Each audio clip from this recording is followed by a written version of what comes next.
እግዚአብሔር ሰውንም የሚወቅሰው አንዱ በታሪክ ነው። እግዚአብሔር በታሪክ ይወቅሳል ሰው። በታሪክ የሚወቅሰው ምንድን ነው? ራበኝ ብለህ የምትጠረጥረኝ መና ሳወርድ ያደረግኩትን ኃይሌን የት ረስተኸው ነው? ፈራው የምትለኝ በኃይል ከፍዬ ማሻገሬን የት ጥለኸው ነው? እሳት ፈርቼ ካድኩ የምትለኝ ለሦስቱ ሕፃናት እሳት ማብረዴን የት ጥለኸው ነው? አውሬ ፈርቼ ካድኩ የምትለኝ ለዳንኤል የለጎንኩትን አናብስት የለጎንኳቸውን የት ረስተሃቸው ነው? ውሃ ሞላብኝና ፈራው የምትል ለሐዋርያት የገሰጽኩትን በኃይል የት ጥለኸው ነው? ለእነሱ ያበረርኩትን ነፋስ የት ጥለኸው ነው? እግዚአብሔር የትናንትናውን አይቶ የሚታመን ነው። ለዚህ ቅዱስ ጳውሎስ ኢየሱስ ክርስቶስ ዘትማልም ወዮም ወክመውት እስከላ ክርስቶስ ትናንትም ዛሬም ያው ነው ብሎ የተናገረ ከዚህ የተነሳ ነው። አቤት ወደ ፈተና አታግባን፣ ወደ ፈተና አታግባን፣ መከራ ፈርተን አንተን ከመካድ አድነን ማለታችን ነው። ስለዚህ ፈተና እንዳይመጣብንም ጸልይ፣ ከክፉ ሁሉ አድነን እንጂ በሰማይ እንደ በረዶ በምድር እንደ ዘንዶ ከታዘዘ መቅሰፍት አድነን አልነው። አዳነን። መንግሥት ያንተ ናትና መንግሥት ያንተ ስለሆነ ከዲያብሎስ መንግሥት አውጣኝ። በቃ በዚህ ውስጥ ያልቀረበ አቤቱታ አለ? እስኪ ንገሩኝ፣ ያልቀረበ አቤቱታ አለ ወይ? ስለዚህ ጸሎታችሁን ስትጨርሱ እንዲው ጌታ ሆይ አደራ እንዲው እንጀራም ስጠኝ እንዲህ ያለም ስጠኝ አይባልም። ቀርቧል፣ እዚያው ውስጥ ነው። እዚያው ውስጥ ሁሉም ነገር ተጠናቆ ቀርቧል።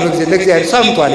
ስለዚህ ጸሎት አታብዙ ያለ ማመልከቻ አታብዙ። እንዲው ለልጄም ልብ ስጠው፣ ለጎረቤቶችም ልብ ስጣቸው፣ የሰው መውደዱን ስጠኝ፣ ሰው ሁሉ ያየኝ ሁሉ እንዲወደኛል፣ ግርማ ሞገስም ስጠኝ፣ ገንዘቤንም ቢሆን አበርክተው፣ እየሰከርክ የገንዘቤንም በረከት ስጠኝ። እንደዚህ ብሎ የለም በእውነቱ ማለት ነው። የራሴን ድርሻ መወጣት ይገባል ማለት ነው። ስለዚህ እንዲህ አለ የቃላት ትርኢቱ አታብዙ።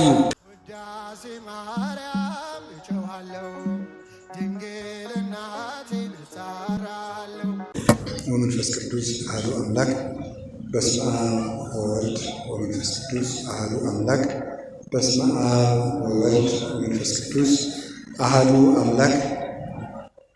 በባሕርዩ ሞት በመንግሥቱ ሽረት የሌለበት ቅድመ ዓለም የነበረ ዓለምን የፈጠረ ዓለምን አሳልፎ የሚኖር የአባቶቻችን አምላክ ቅዱስ እግዚአብሔር በሀብት ስቦ በረድኤት አቅርቦ በዚህ ቦታ ስለሰበሰበን ስሙ የተመሰገነ ይሁን።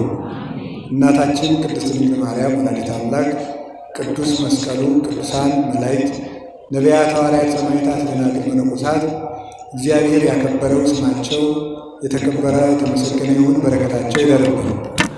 የተወደዱ አባታችን መልአከ አርያም መምህር አባ ገብረ ሥላሴ የዚህ ታላቅ ደብር አስተዳዳሪ፣ የተከበራችሁ ሊቃውንተ ቤተ ክርስቲያን፣ መምህራን፣ ካህናት፣ ዲያቆናት፣ እግዚአብሔርን የምትወዱት ይልቁንም እግዚአብሔር የሚወዳችሁ የእግዚአብሔር ቤተሰቦች አንድ አምላክ በሚሆን በአብ በወልድ በመንፈስ ቅዱስ ስም እንደምን ሰነበታችሁ? እንደምን ዋላችሁ? እንደምን አመሻችሁ? እስከዚህ ሰዓት ያቆየን አምላካችን እግዚአብሔር ስሙ የተመሰገነ ይሁን። ዘያፈቅር ሰይጣን ከመ አሕድጎ ጸሎት፣ ሰይጣን እንደ ጸሎት ማቋረጥ አድርጎ የሚወደው ነገር የለም። ስለዚህም መጀመሪያ እንዳይጸልዩ የጸሎት ጊዜያችንን ሌሊት እንድንሻማ ማታ በማይረቡን ነገሮች ጊዜያችን እንድናመሽ በማድረግ ማታ ካመሸን ሌሊት መነሳት ስለማንችል፣ ከዚያ ባለፈ ደግሞ ጉባኤ መሃል ስልክ ቁጭ ብላችሁ የምታወሩ ሰዎች ውጡ ስለማያችሁ፣ አንድ ፖሊስ ፊት ቁጭ በፖሊስ እየተጠየቃችሁ እያለ የማታወሩትን ስልክ በንጉሠ ነገሥት በእግዚአብሔር ፊት ሆናችሁ ታወራላችሁ። በእውነት እንዴት ያለን ስርዓት አልበኛዎች እንደሆን ነግራችሁ። ደግሞ ሰው ዘወር ብላችሁ አትዩ። ራሱ የተነገረው ሰው ይወጣል፣ እናንተ ወደዚህ ዞሩ። ስለዚህ ሰይጣን እንዲያ የሚያደርግበት ምክንያት የጸሎት ጊዜያችንን አስመሽቶ ካባከነ በኋላ ሌሊት አዳክሞ ቅንድብን በማክበድ ለጸሎት እንዳንነሳ ያደርጋል። ከተነሳን ደግሞ ይትመነገን በሐሌወ ከንቱ ከንቱ ነገሮችን በማሰብ ልቡናን ይበትናል። ከተቻለው ለጸሎት አለማስነሳት፣ እምቢ ብለውት ከተነሱ ደግሞ ሐሳብ መበተን። የሚበትንበት ምክንያት እንዲህ እያልኩ ብጸልይ እግዚአብሔር ይሰማኛል ወይ?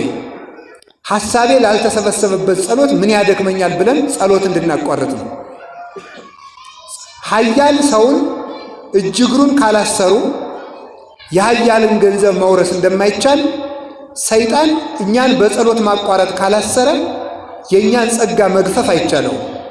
ስለዚህ ጸሎት እንድናቋርጥ ያደርግናል ማለት ነው። የተቻለው ሰው ቤቱን ዘግቶ ይጠብቃል። ቤቱ ሽፍቶች ከፍተው የገቡበት ሰው ግን የሚቀረው አንድ ነገር ነው። ሰው እንዲደርስለት መጮህ ነው። እንዳይጮህ አፉ ከታፈነ በኋላ ግን ገንዘቡን በሙሉ ሳይወድ በግዱ ያስረክባል። ለእኛ በወንበዴ የተመሰለ ሰይጣን ከጸጋ እንዳያራቁተን ጸሎት ጩኸታችን ነው። አባታችን እግዚአብሔር በእህት በወንድም በጎረቤት የተመሰሉ ቅዱሳን መላእክት፣ ቅዱሳን አበው መጥተው እንዲረዱን የሚያደርገን ጸሎት ነው። ያንን እንዳናደርግ ሐሳብን ይበትናል። ሐሳባችን ሌላው የሚበተነው ምንድን ነው? እምነት ስለሌለን ነው። እምነት ስለሌለን ስንጸልይ ሐሳባችን ይበተናል። እንዴት ነው እምነት ስለሌለን ማለት? በሕይወታችን ዙሪያ ያሉትን ችግሮች ነገ ምንድን ነው የሚሆኑ ብለን እናነሳቸዋለን። እግዚአብሔር ያውቃል። ከገሌ ጋር ተጣልቻለሁ፣ ምንድን ነው የምሆነው? እኔ መጨረሻዬ ምንድን ነው? የምኖረው የት ሀገር ነው? መጨረሻ የሚደመደመው በምን አይነት ሥራ ነው?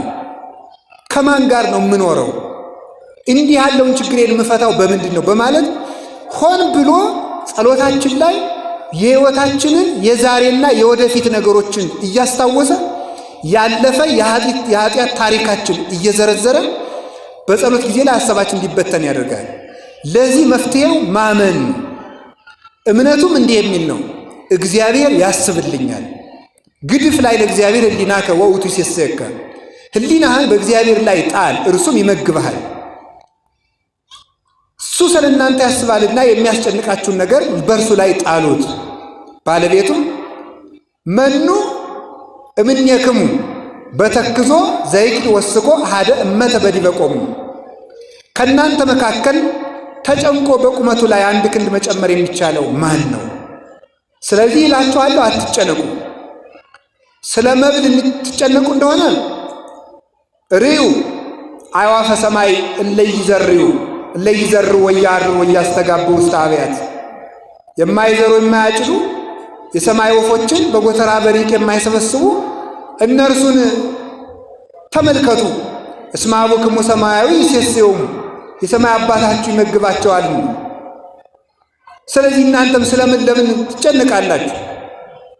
አኮኑ ነፍስ ታጽእ እምሴሲል ወሥጋኒ ማራዝ፣ ነፍስ ደም እስካለ ድረስ ትኖራለች። ደም ከደረቀ ነፍስ ይወጣል። ነፍስ እንድትኖር ደም ያስፈልጋል። ደም እንዲኖር ምግብ ያስፈልጋል። ለነፍስ የሚረባትን ምግብ ከመስጠትማ ነፍስን መፍጠር አይበልጥምን? ወሥጋኒ ማራዝ፣ ለሥጋ የሚገባውን ልብስ ከመስጠትማ ሥጋን ካፈር አንስቶ መፍጠር አይበልጥምን? ስለዚህ እናንተ እምነት የጎደላችሁ ስለምን ትጨነቃላችሁ? አኮኑ አንትሙ ትኄይስዎሙ፣ ከአዕዋፍማ እናንተ አትሻሉምን? አንድም እስራኤል ዘሥጋን ተመልከቷቸው። ወፍ የተባሉ እነሱ ናቸው። ወፍ ርስት እንደሌለው ርስት ሳይወርሱ በበረሃ በመና በደመና ይመግባቸው ነበርና እነሱን ተመልከቱ። ከወፎች እናንተ አትበልጡምን? ማለት ከእስራኤል እናንተ ትበልጣላችሁ። እስራኤል የሚወርሱት የምድር ርስት፣ የወጡት ያመለጡት ከምድር ጠላት፣ የሚጠፋላቸው የምድር ጠላት እንዲህ ያለ ነው። እናንተ ግን የምትወርሱት የሰማይ ርስት፣ የጠፋላችሁ የሰማይ ጠላት፣ ያመለጣችሁ ከዘላለም እሳት። እንዲህ ከሆነ በቃል ኪዳን ከከበሩት ከእስራኤልማ በልጅነት የከበራችሁ እናንተ አትበልጡምን? ስለዚህ ከእስራኤል የበለጠ ሐሳብ ይኖራችሁ። ለእስራኤል ካሰበላቸው ለእናንተማ እንዴት አያስብላችሁ? ቅዱስ ዮሐንስ አፈወርቅ ይህን ሲናገር የቅዱስ ጳውሎስን መልእክት ሲተረጉም ይትባረክ አቡሁ ለእግዚእነ አምላክነ ወመድኃኒነ ኢየሱስ ክርስቶስ ዘባረከነ በኩሉ በረከት መንፈሳዊት በኢየሱስ ክርስቶስ ዘበሰማያት፣ በሰማይ በጌታችን በመድኃኒታችን በኢየሱስ ክርስቶስ በሰማይ ባለ በረከት የባረከን የጌታችን የመድኃኒታችን ኢየሱስ ክርስቶስ አባት እግዚአብሔር ይመስገን ይላል። በሰማያዊ በረከት ያለው ለምንድን ነው? የቀድሞው አውራሹ ሙሴ ወራሾቹ እስራኤል፣ ዛሬ አውራሹ ክርስቶስ፣ ወራሾቹ ክርስቲያን። የቀድሞው ርስቱ የሚነጠቅና የምድር ርስት፣ የዛሬው የሰማይ ርስት። የቀድሞው የዕድሜ በረከት፣ የዛሬው ደግሞ የዘላለም ዕድሜ፣ የዘላለም ሕይወት። የቀድሞው ከፈርዖን ማምለጥ፣ የዛሬው ከዲያብሎስ ማምለጥ። የቀድሞው ከፈርዖን ሰራዊት ማምለጥ፣ የዛሬው ከዲያብሎስ ከአጋንንት እጅ መውጣት። የቀድሞው ከግብፅ መውጣት፣ የዛሬው ከሲኦል መውጣት። የቀድሞው የአብርሃም ልጅ መሆን፣ ዛሬ የእግዚአብሔር ልጅ መሆን። የቀድሞው እስራኤልን መውረስ፣ ዛሬ መንግሥተ ሰማያትን መውረስ። የቀድሞ በግ መብላት፣ ዛሬ ክርስቶስን መመገብ። ቀድሞ ከዓለት የፈለቀ ውሃ መጠጣት፣ ዛሬ የዘላለም ሕይወት ኢየሱስ ክርስቶስን ደም የሕይወት ውሃ ክርስቶስን መጠጣት። ቀድሞ እስራኤል ልብስ አልወለቀ ጫማ አላለቀ፣ ዛሬ ክርስቶስን መልበስ። በእንዲህ ያለ በረከት የባረከን ቀድሞ የእህል በረከት፣ ዛሬ ግን በረከታችን የኢየሱስ ክርስቶስ ሥጋና ደሙ። እክል ያጸና ኃይለ ሰብ፣ የምድር እህል ቢበሉት የምድር ሥጋን ያበረታል። የክርስቶስን ሥጋ ቢመገቡት የሰማይ ኃይል ሰጥቶ ነፍስንም ሥጋንም አንድነት ያጸናቸዋል። ስለዚህ ለምግብ አትጨነቁ፣ ለልብሳቸው አትጨነቁ። ወበይንተ አራዝኒ ምንተ ትብሉ ርዩ ጽጌሃተ ገዳም ዘከመ ይልህቁ። የምድረ በዳ አበቦች እንደምን እንደሚያድጉ ተመልከቷቸው። ሰሎሞን ጥቀ በኩሉ መኃይሊሁ ኢለብሰ ከመ አሐዱ ሁሉ። ሰሎሞን እንኳን በዚያ ባለጸግነቱ ከአበቦች እንዳንዱ አድርጎ አልለበሰም። ማለት የአበባ ምንጣፍ ቢያስነጥፍ አበቦችን አይቶ ነው። አበቦች ግን ከባህሪያቸው አንቅተው ይለብሳሉ። ወናሁ ጽጌ ገዳም ዘዮም ሀሎ ዘከመ ያለብሶ እግዚአብሔር።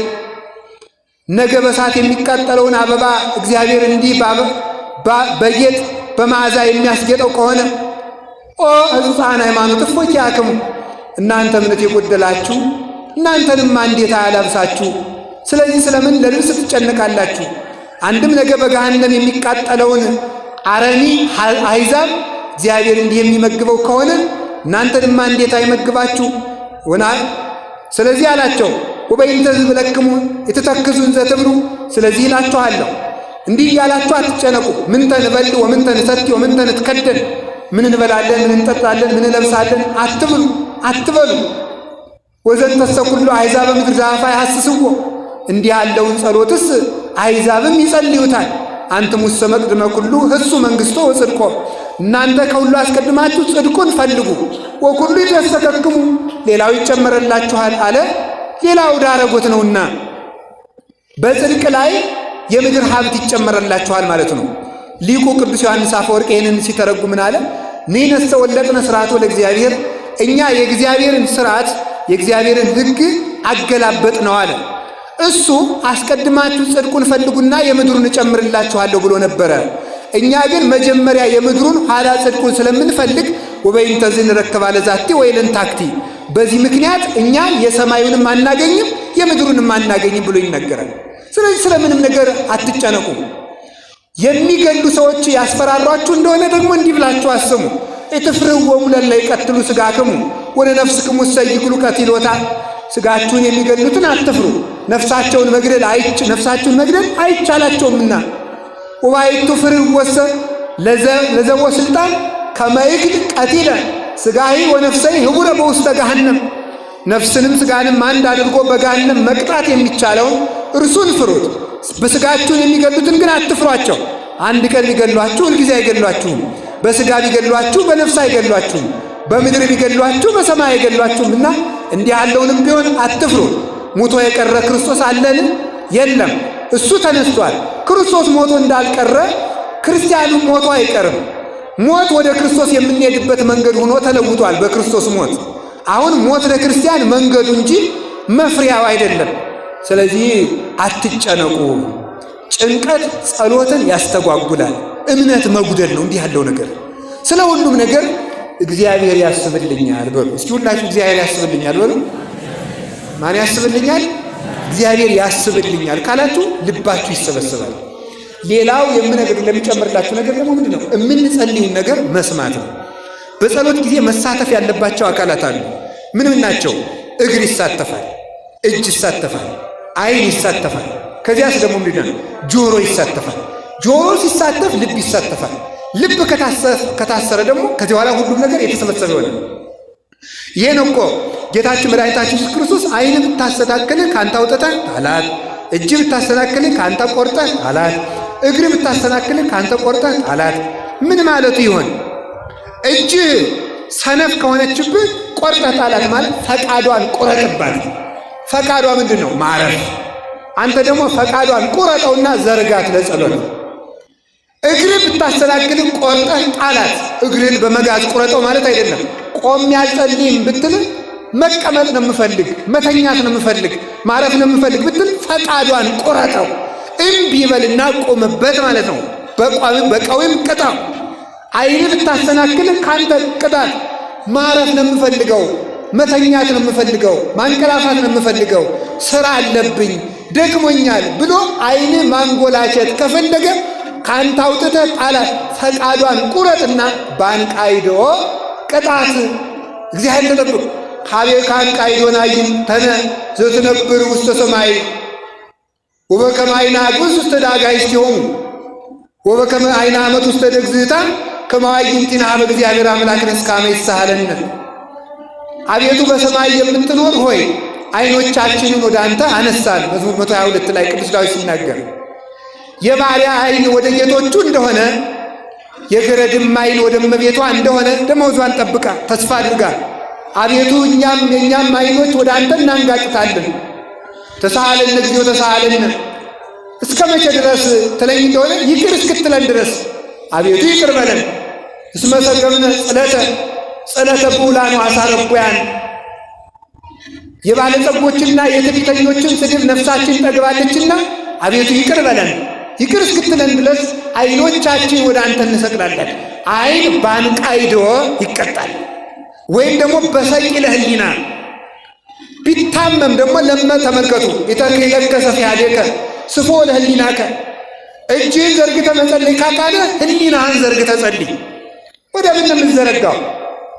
ወደ ቀራንዮ እንዘረጋዋለን፣ ወደ ቤተልሔም እንዘረጋዋለን፣ ወደ ግብፅ ሲሰደድ እንዘረጋዋለን፣ ወደ ደብረ ታቦር እንዘረጋዋለን። ብርሃነ መለኮቱ ሲገልጥ ህብስት ሲያበረክት ወደዚያ እንልከዋለን።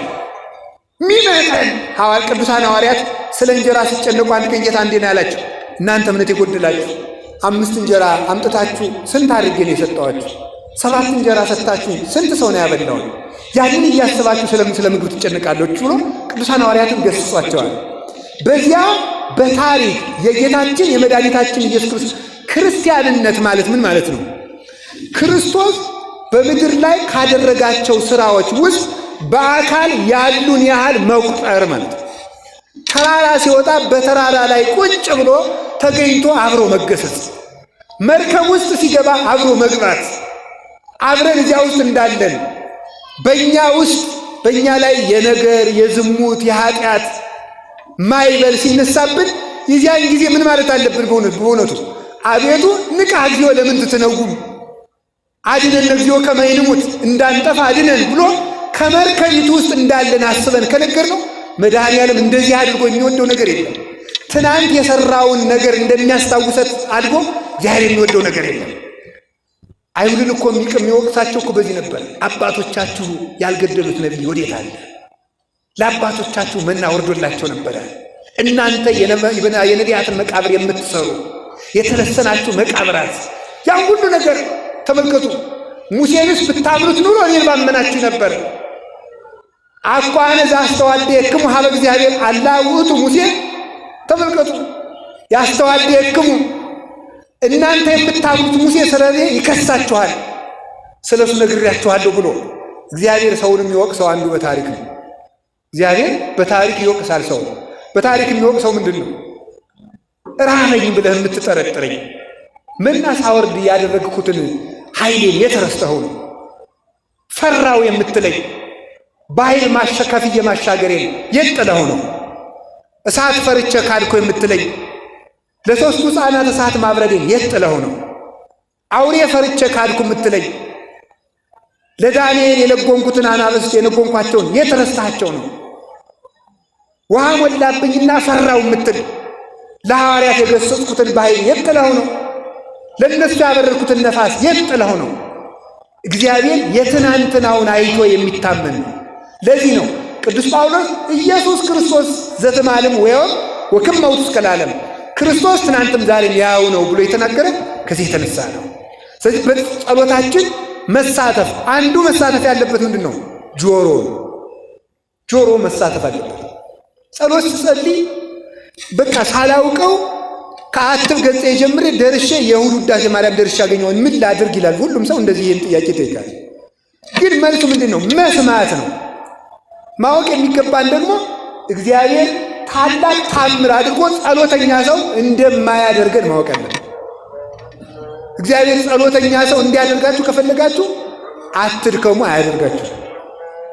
ለፍቶ ነው። ጸሎተኛ የሚኮነው ተጸልዮ ነው። እስኪ በሉ ሁላችሁም ጸሎተኛ የሚኮነው ምን ተብሎ ነው? እስኪ ስለዚህ ለጸሎተኛነት ምን እናድርግ? እንጸልይ በሉ እንጂ። ለጸሎተኛነት ምን እናድርግ? እንጸልይ። ስንጸልይ ምን እንሆናለን? በሉ እንጂ ጸሎተኛ እንሆናለን። ምን ይላሉ አባቶቻችን? የሌላን ሰው ራስ ቅቤ የሚቀባ ሰው የእሱ እጅ ቅቤ መንካቱ ይቀራል ይላል። ስለዚህ ጸሎትን ቅቤ ያደርጉት። ምንም እንኳን ጸሎታችን በረከት የማይገባው ቢሆንም እንኳን መንካታችን ግን አይቀርም። በረከት ማግኘታችን አይቀርም። አጋንንት መሸሻቸው አይቀርም። ጸሎታችን እኛ ባይገባን እንኳን ጋኔን ይገባዋል፣ ሰይጣን ይገባዋል እኮ በደንብ አድርጎ ነው የሚገባው። ይሰማል። ይሄ ሰውዬ ነው የሚለው እኮ ይሄ ሰውዬ ዛሬ አንድ አሁን ስማት የደገመ ነገማ 150 ዳዊት ይደግማል። ስለዚህ ሳይርቅ በቅርቡ ሳይደርቅ በርጥቡ ይሄን ሰውዬ አሁን ላስቀር ብሎ እኮ ነው የሚያሰናክለኝ። እውነቴን የምነግራችሁ ሰይጣን የሚንቀው ጸሎት የለም፣ እግዚአብሔርም የሚንቀው ጸሎት የለም። ሁሉንም ሰው ይሰማል እግዚአብሔር። እንዲያውም እግዚአብሔር ኃጢአተኞችንም ይሰማል። አላችሁን? እግዚአብሔር ከሁላችን ጋር ይሁን። ስለዚህ ያንን ጸሎት ምን ማድረግ ይጠበቅብናል ሲባል መስማት። የራሳችሁን የምታነቡትን ነገር ማዳመጥ አለባችሁ። ጆሮአችሁን ተቆጣጠሩት። እንዲህ ተብሎ ነው የሚታደግ ማለት ነው። ስለዚህ አፍ ለጆሮ ያቀብላል። ጆሮ ለማን ያቀብላል? በሉ እንጂ። ያን ጊዜ ልብ ምን ይሆናል? ይሰበሰባል። የምትጸልዩትን ነገር ስሙት፣ ምን እያለ እንደሆነ ማለት ምን እያለ እንደሆነ። አሁን አቡነ ዘበሰማያትን ጸልየን ስንጨነቅ አይደንቃችሁ? እስኪ አሁን ተመልከቱ። አባታችን ሆይ በሰማያት የምትኖር ስምህ ይቀደስ። እሺ፣ በጣም ጥሩ። ከዛ ስም መንግሥትህ ትምጣ። እሺ፣ መንግሥተ ሰማያትን ስጠኝ ማለት ነው። ፈቃድህ በሰማይ እንደሆነች እንዲሁም በምድር ትሁን። የመላእክትን ይሁን ስጠኝ አልኩት። ከዛሳ የዕለት እንጀራዬን ስጠኝ። እንጀራችንን ደግሞ አገኘን በዚህ ውስጥ ማለት ነው። ከዛሳ በደላችን ይቅር በለን፣ የኃጢአት ስርየት አገኘን ማለት ነው።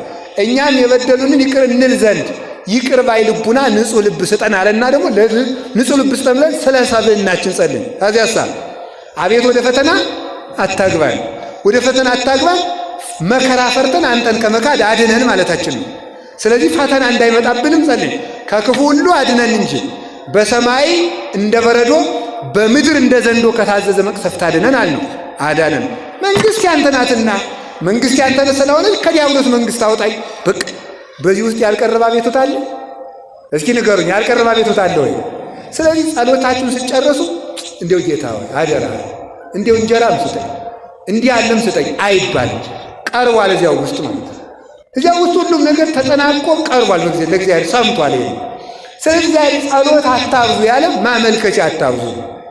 እንዲው ለልጄም ልብ ስጠው፣ ለጎረቤቶችም ልብ ስጣቸው፣ የሰው መውደዱን ስጠኝ፣ ሰው ሁሉ ያየኝ ሁሉ እንዲወደኝ አድርገኝ፣ ግርማ ሞገስም ስጠኝ፣ ገንዘቤንም ቢሆን አበርክተው፣ እየሰከርክ የገንዘቤንም በረከት ስጠኝ። እንደዚህ ብሎ የለም በእውነቱ ማለት ነው።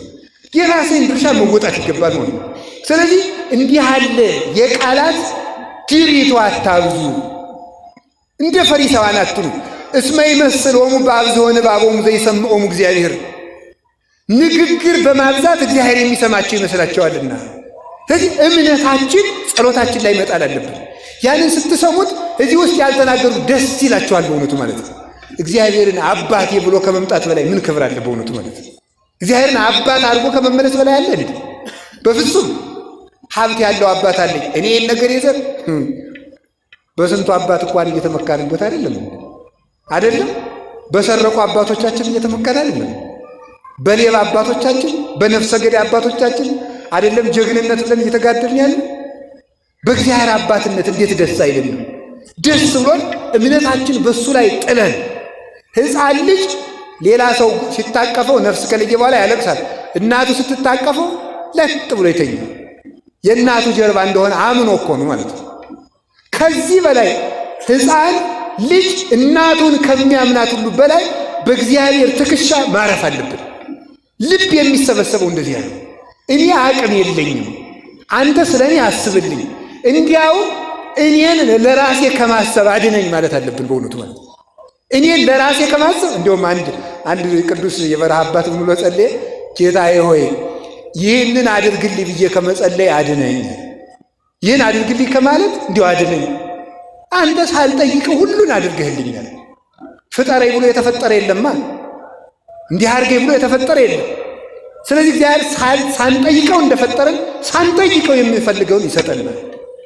እንዴት ብለን እንደምንለምነውም ራሱ አስተምሮናል። ስለዚህ መስማት አለብን። አሁን ከምንሰማቸው ልንሰማቸው ከሚገቡን ጸሎቶች አንዱ ይች በጣም ጥቂቷ ጸሎት ማንም ትባል አትብ ገጽ የምትባለው ናት። በሉሽ በሏት በግዕዝ አትብ ገጽ በሉ። እሺ በሉ እንጂ አትብ ገጽ ብቻ ነው እንደምታውቁት። ወኩለንታይ በሉሽ። እሺ በትምህርተ መስቀል እሺ በሉ አማትቡበት። አሁን እስማ እሺ ስታማትቡ ዝም ብሎ እንደዚህ አይደረግ። በትክክል ግንባራችሁን መንካት አለባችሁ በመስቀል። አይምሮዬን ከተቆጣጠረ ሰይጣን አድነኝ ማለት በስመ አብ። አሁን ደግሞ ልባችሁን በወልድ በግራ ያለውንም አርቅልኝ። እሺ ወመንፈስ ቅዱስ በቀኝ ያለውን ደግሞ አርቅልኝ። አሐዱ አምላክ አሜን። እሺ አሐዱ አምላክ አሜን አላለም። እሺ በስመ አብ ወወልድ ወመንፈስ ቅዱስ አሐዱ አምላክ በቅድስት በቃ ይችን ቃል ብቻ ነው የምነግራችሁ። ምንድነው ቅድስት ሥላሴ ማለት? ይችን ብቻ ስትጸልዩ እንድትሰሟት ነው። አያችሁ፣ በዚያውም ብልጥነት እንዳይሆን እንጂ ቅድስት ሥላሴ የምትል ቃል ባነስ ሳትሉ ስለማትሉ በጸሎት እንድታስቡ ብዬ ነው። ሰው አያችሁ፣ ሰው ለራሱም ጭምር ነው የሚኖረው። ስለዚህ በቅድስት ሥላሴ ብላችሁ ሳትሉ ስለማትሉ፣ ስለዚህ በጸሎት ሳታስቡኝ አትሉም ማለት ነው። ይሄን አምናለሁ እንግዲህ። ስለዚህ በቅድስት ሥላሴ በሉ እስቲ በሉ እንጂ ቅድስት ሥላሴ ማለት ምን ማለት ነው የሚለውን በቃ አጭር ነገር ነው። ስለ ቅድስት ሥላሴ ወር ብናምርም ምስጢረ ሥላሴ ብንማር አያልቅም። እኔ መናገር የፈለግኩት አንድ ጥቂቷን ነገር ነው የምነግራችሁ። ቅድስት ሥላሴ ማለት ልዩ ሶስትነት ማለት ነው። እስኪ በሉ አቤት። ልዩ ሶስትነት። ልዩ ሶስትነት ማለት ምን ማለት ነው? ልዩ ሶስትነት አሁን እግዚአብሔር አንድም ሶስትም ነው ሲባል ስለ ሃይማኖታችን ልናውቀው የሚገባን ነገር ምንድን ነው? ከቁጥር ሕግ መውጣት አለብን። እኛ በምናውቀው ሶስት እግዚአብሔር አይታወቅም። እኛ የምናውቀውን ሶስት በሙሉ ብንዘረዝር እግዚአብሔር እንደነዚያ አይደለም። እግዚአብሔር አንድ ነው ሲባል ደግሞ እኛ የምናውቀውን አንድ የሆነ ነገር ብንዘረዝር እግዚአብሔር እንደዚያ ያለ አንድ አይደለም። የክርስቲያን ሃይማኖት ብዙ አምላክ መደርደር መስሏቸው ወደ ክርስትና ሃይማኖት የማይመጡ ሰዎች እንቅፋት የሚሆንባቸው የእግዚአብሔርን ሶስትነት በቁጥር ሕግ ስለሚያስቡት ነው። ሶስት የሆነ ነገር ከሆነ እግዚአብሔር ሶስት አካል ካለው ሶስት አምላክ ማለት ነው ብለው ስለሚያስቡ ነው። ሶስት አምላክ ስላለው ሶስት አምላክ ስለሆነ በሶስት አምላክ አናምንም፣ ብዙ አምላክ ነው የክርስቲያኖች ብለው ስለሚያስቡ ነው።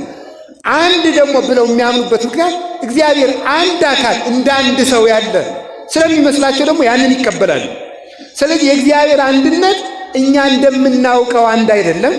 የእግዚአብሔር ሶስትነት እኛ እንደምናውቀው ሶስት ያለ ስለ አይደለም ይባላል፣ ልዩ ሶስት ይባላል ማለት ነው። እኛ የምናውቀው ሶስት ካልተጨፈለቀ በቀር አንድ መሆን አይችልም። ሥላሴ ግን ሳይጠቀለሉ አንድ ሆነው ይኖራሉ። ልዩ ሶስት። እኛ የምናውቀው አንድ ካልተከፈለ በቀር ሶስት መሆን አይችልም፣ ወይም ካልተቆረጠ በቀር። ሥላሴ ግን ሳይከፈሉ አንድ ሆነው ይኖራሉ። ሳይከፈሉ አንድ ሆነው ይኖራሉ። ሳይጠቀለሉ ሶስት ሆነው ይኖራሉ። ስለዚህ ስለማይጠቀለሉ ሶስት ከሆኑ ነገሮች ሁሉ ልዩ ሶስት፣ ሳይከፈሉ ሶስት መሆን ስለሚችሉ የማይከፈሉ ልዩ አንድ ስለዚህ እግዚአብሔር ልዩ አንድ ነው፣ ልዩ ሶስት ነው ማለታችን ነው። ስለዚህ እንዲህ ብሎ ይናገራል፣ ሰማይ ከምድር እንደሚርቅ እንዲሁ ከሐሳባችሁ ሐሳቤ ከሐሳባችሁ ይርቃል ይላል ትንቢተ ኢሳይያስ ምዕራፍ 55 ላይ ሲናገር፣ ሰማይ ከምድር እንደሚርቅ ሐሳቤ ከሐሳባችሁ እንዲሁ ይርቃል። ቅዱስ ጳውሎስ ከክርስቶስ መስቀል የወጡትን ሰዎች ሲወቅሳቸው ፊልጵስዩስ ምዕራፍ 3 ላይ ሲናገር ሐሳባቸው ምድራዊ ነው ብሎ ይናገራል። በምድር ሐሳብ የእግዚአብሔር ሐሳብ አይታወቅም። የእግዚአብሔር ሐሳብ የሚታወቀው በእግዚአብሔር ነው። የሃይማኖት ዕውቀት ከእግዚአብሔር በእግዚአብሔር ወደ እግዚአብሔር የሚያደርስ ነው ይላሉ ሊቃውንት። እንዲያውም ምን ይላሉ አባቶቻችን? ጌታችን ኢየሱስ ክርስቶስ ሲናገር ምንድን ነው ያለ? እኔ መንገድ ነኝ ብሏል። እኔ ምንድን ነኝ ያለ? እኔ መንገድ ነኝ። ምን ማለት ነው ብለው ሲናገሩ ሊቃውንት ይህን ሲተረጉም ይላሉ እግዚአብሔር የሚታወቀው በእግዚአብሔር ነው ማለቱ ነው ይላሉ። እግዚአብሔር በማን ይታወቃል? እግዚአብሔር በማን ይታወቃል? በእግዚአብሔር። ስለ እግዚአብሔር ከተናገረው ውጪ ማወቅ አይቻልም። እግዚአብሔርን ለማወቅም እግዚአብሔር ያስፈልጋል። በእግዚአብሔር መሪነት፣ በእግዚአብሔር ንጹሕ ልቡና ሰጭነት፣ በእግዚአብሔር ጥበብ ገላጭነት እግዚአብሔር ይታወቃል። ወደ እኔ ለመድረስም እኔው ነኝ የማደርሳችሁ ማለት ነው። ይህንን ራሱ ሲናገር ልንገራችሁ። የማቴዎስ ወንጌል ምዕራፍ 11 ላይ ሲናገር እንዲሁ ላይ ይናገራል። እንዲህ አለ፣ አልቦ ዘየአምሮ ለአብ ዘእንበለ ወልድ ባሕቲቱ ወአልቦ ዘየአምሮ ለወልድ ዘእንበለ አብ ባሕቲቱ። አብን ከወልድ በቀር የሚያውቀው የለም፣ ወልድን ከአብ በቀር የሚያውቀው የለም። ወለዘፈቀደ ወልድ ይካስት ሎቱ። ነገር ግን አብና ወልድ መንፈስ ቅዱስ እርስ በርሳቸው ብቻ ተዋውቀውበት የሚኖሩትን የነሱን የህላዌ ምስጢር ያናዋር ምስጢር ወልድ ለፈቀደው ይገልጥለታል። ለፈቀደው ማለት እሱ ለወደደው ከሰጠ እሱ ካልፈቀደ አላገኘውም ማለት ነው ወይ? ማለት እሱ የሚፈቅደው ፈቃዱን ለመቀበል ለተዘጋጁ ሰዎች ነው። ሰው ልቡን በከፈተ መጠን እግዚአብሔር የምስጢር በር ይከፍታል።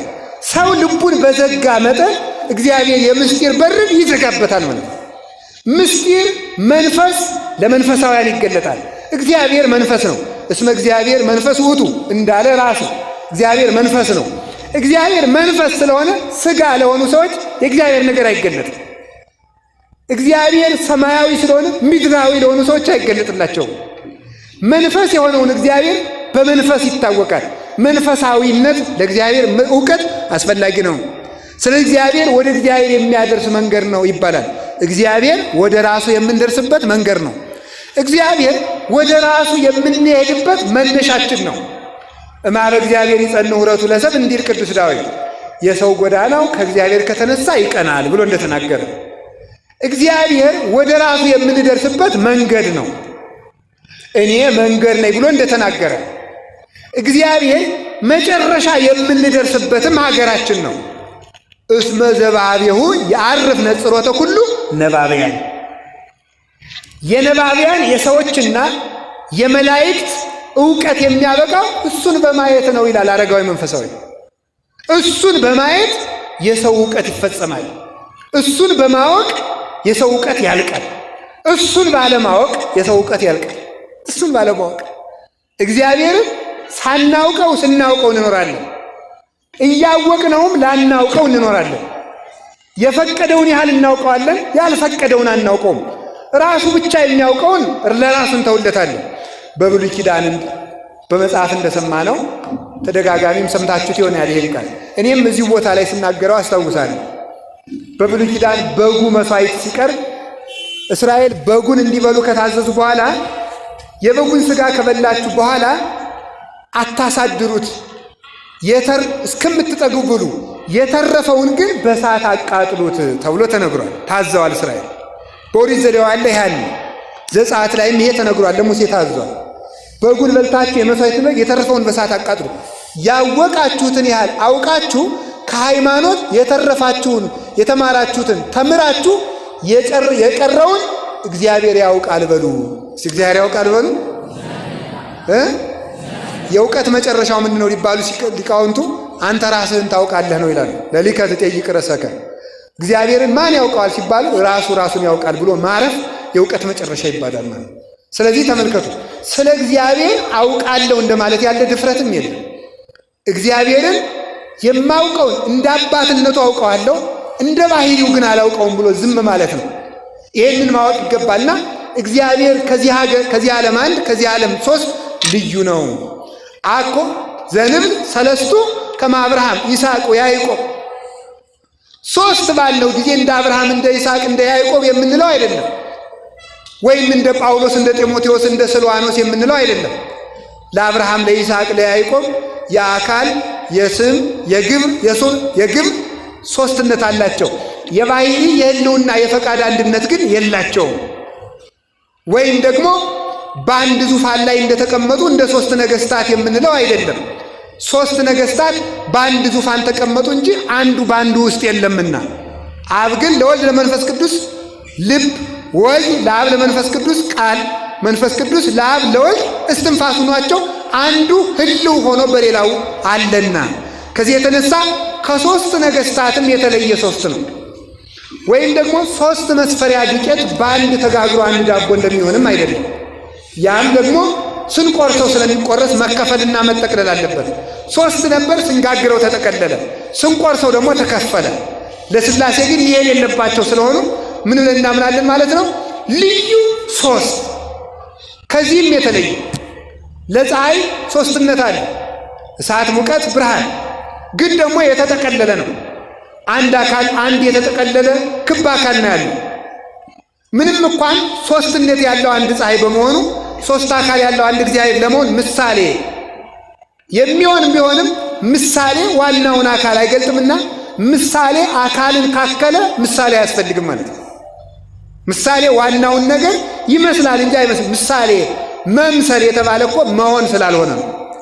ፀሐይም መሰለች እንጂ አትሆንም። እንደ ፀሐይም አይደለም፣ መጠቅለል አለባትና። ግን ፀሐይ የተሻለ ምሳሌ ወይም ደግሞ እንደ ባህርም አይደለም። ውከት እርጥበት አለው፣ ስፋት አለው። አንድ ባህር እንለዋለን። አብ ወልድ መንፈስ ቅዱስን አንድ አምላክ እንላለን። ከዚህም ደግሞ የተለየ ይህም መጠቅለል አለበት። ምንም እንኳን ለሶስትነቱ ለአንድነቱ ማስረጃ ቢሆን መጠቅለል አለበት። የተሻለ ምሳሌ የሚባለው የሰው ነፍስ ነው። ልብ አለው፣ ቃል አለው፣ አንድ እስትንፋስ አለው፣ አንድ ነፍስ ይባላል። አብ ወልድ መንፈስ ቅዱስ አንድ አምላክ ይባላል። ያም ሆኖ ግን አንድ ነፍስ ስለሆነች መጠቅለል አለባት። ይህም ደግሞ የቀረበ ምሳሌ ተብሎ ነው። ይሄም ደግሞ ያነሰ ነው። ስለዚህ እንዴት ነው ቢባል የሥላሴን ሶስትነት ማወቅ ስለማይቻል እኛ የምናውቀው በእምነት ብቻ ስለምናውቀው ለራሱ ትተን ልዩ ሶስት ብለን እናምናለን። እስኪ ልዩ ሶስት በሉ። ምን አላችሁ? እንደገና ደግሞ በሉ። ወይም ደግሞ አንድን ልብስ ሶስት ሰዎች እንደሚለብሱትም አይደለም፣ እንደዚያም ደግሞ አይደለም። በአንድ ጌትነት ይኖራል ማለት ጌትነት የሚባለው አንድ እንደ አንድ ልብስ ሶስት ሰዎችን ሽፍን እንደሚያደርግ አይደለም። የሶስቱ ተገናዝቦ ነው። የአብ በሌላው መኖር፣ የወልድ በሌላው መኖር፣ የመንፈስ ቅዱስ በሌላው መኖር፣ ለራሳቸው ግዛት አለመከፈሉ፣ ዘመን አለመከፈሉ፣ መንበር አለመከፈሉ፣ ዕውቀት አለመከፈሉ፣ ብርሃን አለመከፈሉ፣ ቅዳሴ አለመከፈሉ፣ ስብሐት አኮቴት አለመከፈሉ፣ ጥበብ አለመከፈሉ፣ ኃይል አለመከፈሉ፣ ዘላለማዊነት አለመከፈሉ፣ ጌትነት አለመከፈሉ፣ ስልጣን እንዲህ ያለ ሁሉ አለመከፈሉ አንድ ቢያሰኝም ግን አንድ ስንል ግን አንድ ልብስ እንደሚለብሱ ሶስት ሰዎች ማለታችን አይደለም። ወይም በአንድ ምስማር እንደተያያዙ ሶስት እንጨቶች ማለት አይደለም። ወይም በአንድ ገመድ እንደተሳሰሩ ሶስት ሰዎች ማለት አይደለም። ከዚህ ሁሉ የተለየ ስለሆነ ልዩ ሶስት በሉ በሉ እንጂ ልዩ አንድ በሉ። ደግሞ ልዩ ሶስት ነው ግን አይካፈልም። ወይም አገዛዛቸው የራሱ አብ ወልድ መንፈስ ቅዱስ አብ ምስራቁን፣ ወልድ ሰሜኑን፣ መንፈስ ቅዱስ ደግሞ የቀረውን አቅጣጫ በመግዛት አይደለም። አንዱ ባለበት ዓለም አንዱ መልቶ ሲኖር አንዱ ለአንዱ ቦታ አይለቅም። አብ ባለበት ዓለም ወልድ መንፈስ ቅዱስ ሲመሉበት ለወልድ ለመንፈስ ቅዱስ ቦታ አይለቅም። ባለበት ዓለም ይመላል። ወልድ በመላበት ዓለም አብ መንፈስ ቅዱስ ሲመሉ ወልድ ለሁለቱ ቦታ አይለቅም። ባለበት ዓለም እሱ እንዳለ ሳይጨመሩ ሳይጨፈለቁ ሳያድሩ ይመሉበታል። መንፈስ ቅዱስ በመላበት ዓለም አንድ ምላት አላቸው ማለት። ስለዚህ ተመልከቱ፣ በአንድ ምላት፣ በአንድ እውቀት፣ በአንድ ቃል ይናገራል። ሶስት ልዩ አካል ያለው በአንድ ቃል ይናገራል ማለት ነው። ሶስት ሰዎች አለን አይደል? ሶስት ሰዎች ስንናገር አንድ አይነት ቃል ብንናገር ግን የምንናገረው ግን በስንት አፍ ነው? በሉ እንጂ ሥላሴ በአንድ ቃል ይናገራሉ የሚለውን ታውቁታላችሁ? እኔ ያላውቀው፣ እናንተ ታውቁት ከሆነ ንገሩ። እኔ ያላውቀው። ስለዚህ ይሄ ነው ልዩ አንድ። ሶስት አካል ያለው በአንድ ቃል መናገር ምን ማለት ነው? በአንድ ልብ ማሰማል ምን ማለት ነው? አንዱ በራሱ አካል እንዳለ ለሌላው ቃል ሆኖ ከሌላው አካል መኖር። ይሄ ነው ልዩ አንድነት ያለው። በእናንተ ቃል እኔ አልናገርም፣ የእናንተ ቃል እናንተው ነው ያለው። ከተናገራችሁት በኋላ ጽሩ የሆነ የተቆረጠ ቃላችሁ ጆሮዬ ውስጥ ወርጎ ልቤ ጽፎት እንደገና መልሼ ልናገረው ይችላል። በእናንተ ምላስ በእናንተ አንደበት ግን አልናገርም። ብዙ ቃል ነው ያለው። በእናንተ ልብ እኔ አላስብም። በአብ ልብ ወልድ ያስባል፣ መንፈስ ቅዱስ ያስባል። ልዩ አንድ። በእናንተ ነፍስ እኔ አልኖርም። እኔ የምኖረው በራሴ ነፍስ ነው። በመንፈስ ቅዱስ ሕይወትነት አብ መንፈስ ቅዱስ ጸንቶ ይኖራሉ። ልዩ አንድ። ልዩ አንድ። በአንድ ልብ የሚያስብ ግን ሶስት አካል፣ በአንድ ቃል የሚናገር ግን ሶስት አካል፣ በአንድ እስትንፋስ ሕያው ነው የሚኖር ግን ሶስት አካል፣ አንድ ግዛት ያለው ግን ሶስት አካል፣ አንድ መንበር ያለው ግን ሶስት አካል፣ አንድ እውቀት ያለው ግን ሶስት አካል፣ አንድ ብርሃን ያለው ግን ሶስት አካል፣ አንድ ምስጋና የሚመሰገን ግን ሶስት አካል፣ አንድ ኃይል ያለው ሶስት አካል። ልዩ አንድ አትሉም እንዴ? በሉ እንጂ ልዩ አንድ በሉ። ምን አላችሁኝ? ልዩ። ስለዚህ ምን እንላለን? ቅድስት አትመልከቱ። አንድ ስንል አልተመልከቱ። አንድ ስንል ደግሞ አለ አኮ ከማዳም ቀዳሜ ሁሉ ፍጥረት። እንደው እኮ ይገርማል።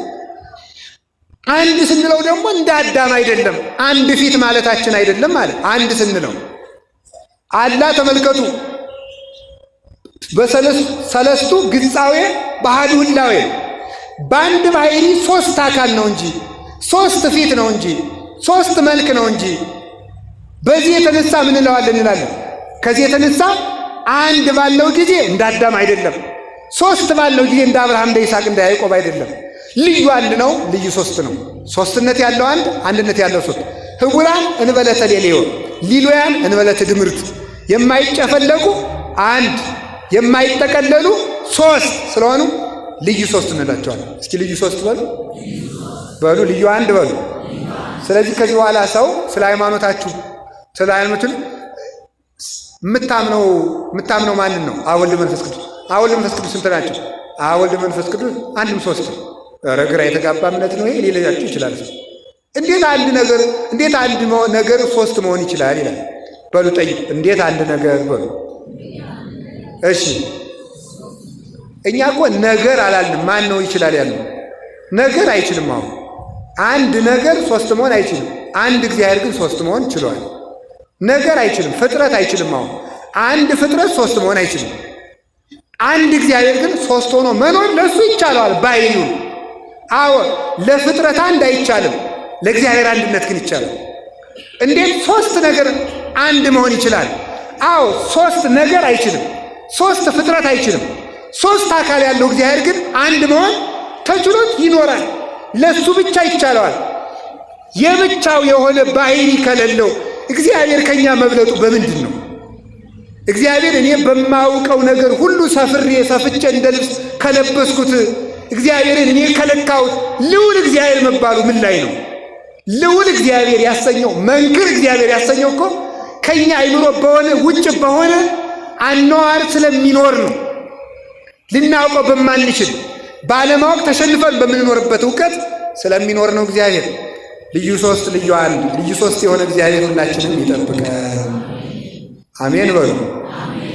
እስቲ ቅድስት ሥላሴ በሉ። ደግሞ ምን አላችሁኝ? ቅድስት ማለት ጽኑ። እስኪ ጽኑ በሉ። ልዩ፣ ክቡር፣ ንጹሕ። ስለዚህ ቅዱስ እግዚአብሔር ቅድስት ሥላሴ ስንል ማለት ነው ንጹሕ ሥላሴ። እስኪ ንጹሕ ሥላሴ በሉ። ጽኑ ሥላሴ፣ ክቡር ሥላሴ፣ ከዚያስ ልዩ ሥላሴ በሉ እንጂ። ልዩ ሥላሴ ከሶስት ከተመልከቱ ከአጋንንት ከአማልክት የተለየ ልዩ ሶስት የምንለው ነኪር እማማልክት ሐሰት ከሐሰት አማልክት የተለየ በእውነት የሚመለክ በእውነት ሊመለክ የሚገባው ስለሆነ ምን ይባላል? ምን ይባላል? የተለየ ንጹሕ በእውነት ይገባዋል። ለሱ ጽኑ መሆን ይገባዋል። ሰውን ይላሉ አባቶቻችን ኃያል ቢሉት ሲደክም ይገኛል ይላሉ አባቶቻችን። ንጹሕ ሲሉት ሲረክስ ይገኛል። አዋቂ ቢሉት ሲደነቁር ይገኛል። ባለጤና ቢሉት ሲደክም ይገኛል። ውብ ቢሉት ሲጎሰቁል ይገኛል። እግዚአብሔር ግን ያው እግዚአብሔር ስለሆነ ምን ይባላል? ጽኑ ይባላል። የማይለወጥ ማለት ነው። ስለዚህ ቅዱስ ዳዊት ይህን በምን ቃል እንደገለጠው ታውቃላችሁ? አንተሰ አንተ ክመ፣ አንተ ግን ያው አንተ ነህ በሉ እስኪ። አንተ ግን በሉ እንጂ። እኔ አሁን ትናንት የሆነ ሰውዬ ነኝ፣ ዛሬ ደግሞ ሌላ ሰው ነኝ። ቀጥዬ ደግሞ ምን ደግሞ አሁን ለምሳሌ አባ ነው፣ ኋላ ዳባ ሆን እንደሆነ የሚያውቀው እግዚአብሔር ነው። ምን ደግሞ ሰው እኮ ይገርማል እኮ ሰው ይለዋወጣል ማለት ነው። ማለዳ መልአክ ማታ ሰይጣን እንሆናለን። ማለዳ ሰው ማታ ውሻ እንሆናለን። እባብ እንሆናለን። ሰው እንነድፋለን። ሰው ይለወጣል። ሰው አይመስገን እኮ የተባለ ስለዚህ ነው። ተመስግኖ እንደ ተመሰገነው ሳይሆን ስለሚገኝ ማለት ነው። ስለሚገኝ ሰኞ አመስግነ ነው ማክሰኞ ሌላ ሆኖ ስለምናገኘው ባለጸግነቱ በሚበልጥ ባለጸጋ ይተካል። ኃይሉ በሚበልጥ ኃያል ይተካል። እውቀቱ በሚበልጥ ሊቅ ይተካል። ውበቱ በሚበልጥ ውብ ይተካል።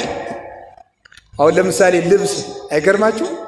የዛሬ 5 ዓመት የሚደነቅ ልብስ ዛሬ ይደነቃል? ይደነቃል? እስኪ ንገሩኝ። አሁን ለምሳሌ የወንዶችን ሱሪ ልንገራችሁ። ለምሳሌ የሆነ ጊዜ እስከ እግር ድረስ ኪስ የሆነ ሱሪ ነበረ ወጣቱ የሚለብሰው፣ ዝም ብሎ በቃ ኪስ፣ አንዳንድ ፖርሳ ያህል ኪስ ያለው። ከዛ ደግሞ ጂንስ ሱሪ ደግሞ እንዲያ ብሎ ደግሞ መጣ። ከዛ ደግሞ ሰፋ ያለ ምን ሆነ ደግሞ እዚህ ላይ ጉልበት ላይ አንቆ የሚጥል ለጠላት የሚያጋልጥ፣ አታች ደግሞ ሰፋ ያለ ደግሞ መጣ። ደግሞ አሁን ደግሞ ቃሪያ ነው የምትባለው፣ በቃ እንዲቻለች ደግሞ መጣ። ከዚያ በኋላ ተመልከቱ ምን ሆነ መሰላችሁ? በጣም እኮ ነው የሚደንቀው። ከዚያ ተመልከቱ በጣም ያስደንቅ። ከዚያ የተቀደደ ልብስ ደግሞ ፋሽን ሆነ ማለት እንዲሁ ሰው እንዲያው እብደት ፋሽን ያደርጋል። እናንተ ደግሞ ማምናቅ እገሌ አበደ ሲባል እኔ ገጠር ነው ያደግኩት፣ ጨርቁን ጣለ ነው የሚባለው። እገሌ አበደ ሲባል ጨርቁን ጣለ ነው። ዛሬ ጨርቅን መጣል ፋሽኑ ነው። ምን ማለት መስላችሁ? አሁን እኔ የፈለግኩት ሰው አዲስ የሚለው ነገር ሁልጊዜ ይለወጣል።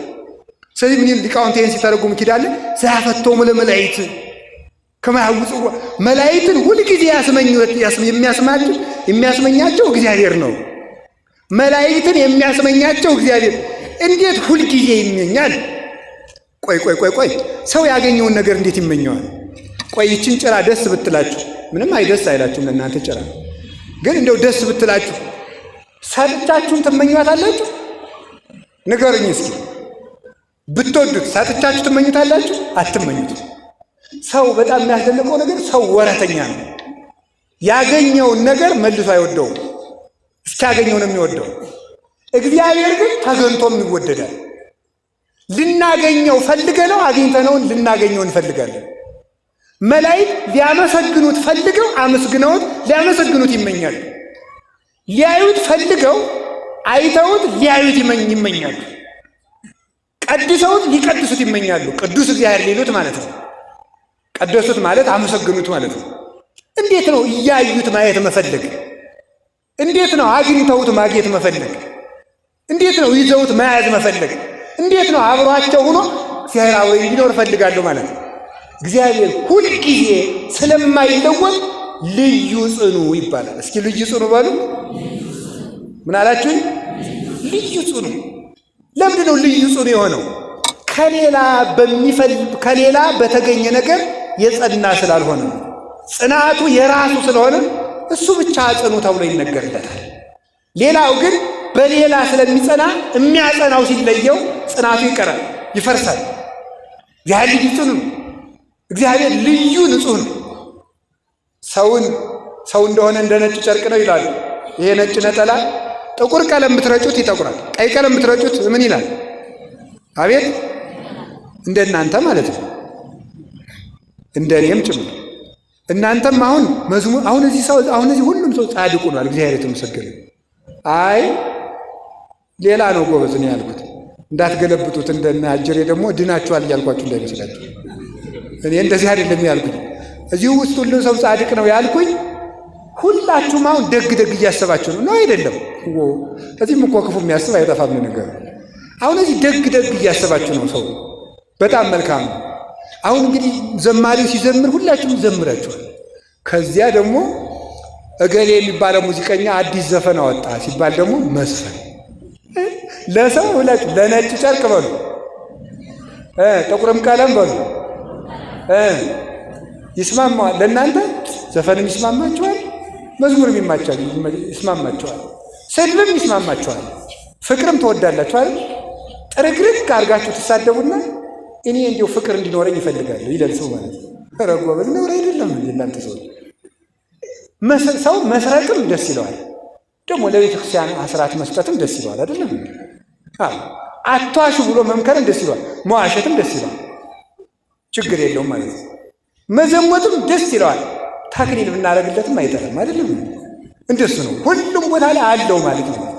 ሁሉም ቦታ ላይ እኔ አላይ ደረስ ነው በእውነቱ።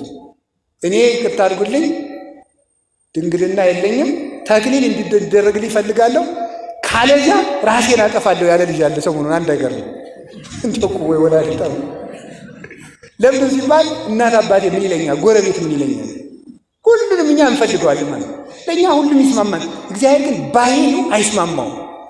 ለውሃ እሳትነት አይስማማው፣ ለእሳት ውሃነት አይስማማው፣ ለእግዚአብሔር ኃጢአት ጨርሶ አይስማማው እና ንጹሕ ባህሪ። ለዚህ ነው ቆይውላችሁ እግዚአብሔር ምንም በንበድለው የማይቀየም ለምን እንደሆነ ታውቃላችሁ? ባህሪው ምንም መቀየም ስለማይስማማው ነው። ኃጢአት ስለማይስማማው ነው፣ ስለማይረብሸው ነው። እግዚአብሔር ፍቅር ነው የተባለበት ምክንያት በዚህ የተነሳ ነው።